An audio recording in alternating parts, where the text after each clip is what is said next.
एक पौराणिक और विज्ञान फंतासी का मिश्रण। त्रिनेत्र एक ऐसे ब्रह्मांड की कहानी है जहां शिव, जो मानवता और ब्रह्मांड के रक्षक हैं, आधुनिक तकनीक और अपनी दिव्य शक्तियों के साथ एक उन्नत एलियन प्रजाति के खिलाफ लड़ते हैं। एलियंस, जो उड़ने वाले दानवों की तरह दिखते हैं, पृथ्वी पर आक्रमण करके इसे नष्ट करना चाहते हैं।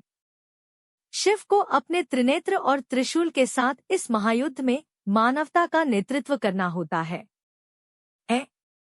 हिमालय की शांत वादियों से होती है।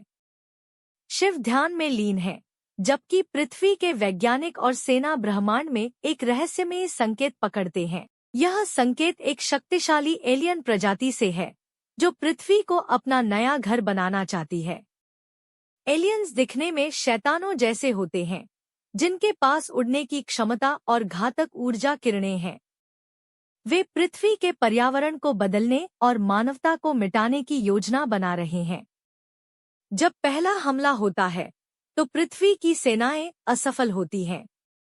मानवता को बचाने के लिए ऋषि मार्कंडेय शिव का आह्वान करते हैं। शिव अपने ध्यान से उठते हैं और मानवता की रक्षा का वचन देते हैं। शिव को पहली बार आधुनिक तकनीक और विज्ञान से रूबरू कराया जाता है।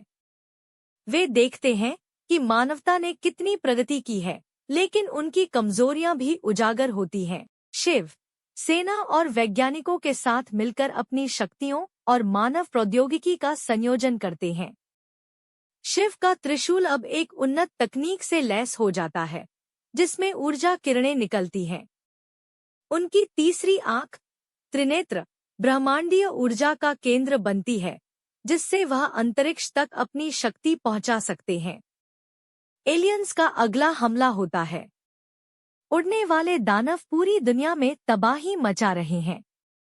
शिव अपने नंदी, एक विशाल उड़ने वाले रोबोट बैल, पर सवार होकर लड़ाई का नेतृत्व करते हैं।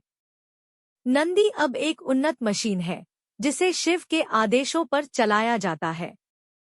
शिव अपने त्रिशूल और तीसरी आंख की मदद से एलियंस के जहाजों को नष्ट करते हैं। इस बीच एलियंस का नेता अर्कस खुद प्रकट होता है, जो ब्रह्मांड की सबसे शक्तिशाली ऊर्जा को नियंत्रित करता है। अंतिम युद्ध हिमालय के ऊपर आसमान में होता है। अर्कस और शिव के बीच भीषण टकराव होता है। अर्कस अपनी उन्नत तकनीक और ऊर्जा किरणों से शिव को चुनौती देता है, लेकिन शिव अपने दिव्य स्वरूप में आ जाते हैं। उनका शरीर ब्रह्मांडीय ऊर्जा से चमकने लगता है। शिव अपनी तीसरी आंख खोलते हैं और त्रिनेत्र से ब्रह्मांडीय अग्नि प्रकट करते हैं, जिससे अर्कस और उसकी सेना नष्ट हो जाती है। युद्ध के बाद शिव मानवता को एकता और प्रकृति की रक्षा का संदेश देते हैं। वह कहते हैं कि शक्ति केवल तभी सार्थक होती है जब उसका उपयोग दूसरों की भलाई के लिए किया जाए। शिव अंत में हिमालय लौट जाते हैं, लेकिन एक वादा करते हैं कि जब भी मानवता को उनकी आवश्यकता होगी, वह लौट आएंगे।